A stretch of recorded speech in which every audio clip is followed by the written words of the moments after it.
النهاردة هوريكم ازاي تعملوا احلى دبل شوكليت كوكيز كريسبي من بره وفادجي وغرقانة في الشوكولاتة من جوه. سايبه لكم كل المقادير بالتفاصيل تحت الفيديو.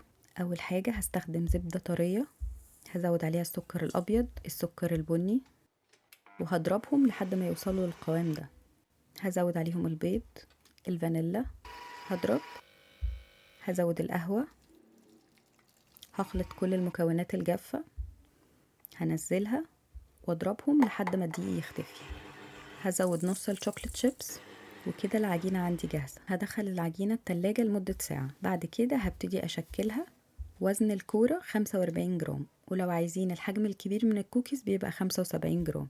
هاخد كل قطعة وهشكلها وهضغط عليها بالشكل ده. أول شكل هنزله في الشوكليت شيبس وابتدي أرصه على الصينية وهدخله الفريزر نص ساعة قبل الخبز. وللشكل التاني هسيح شوكولاتة في الميكرويف، هنزل الكوكيز فيها كده من فوق بس، ابتدي ارصهم على صينية وهدخلهم الفريزر برضو نص ساعة قبل الخبز. الكوكيز يطلع من الفريزر متلج كده على الفرن على طول على درجة حرارة 200، بياخدوا بالظبط 11 دقيقة. اول ما يطلع من الفرن بيكون طري كده، هسيبه يبرد تماما في الصينية وبعد كده هنقله على شبكة. بعد ما يبرد تقدروا تشيلوه في علب محكمة، وتقدروا كمان تغلفوه بشكل حلو وتهادوا بيه الناس اللي بتحبوه. وما تنسوش تاخدوا لنفسكوا واحدة مع القهوة. بس كده.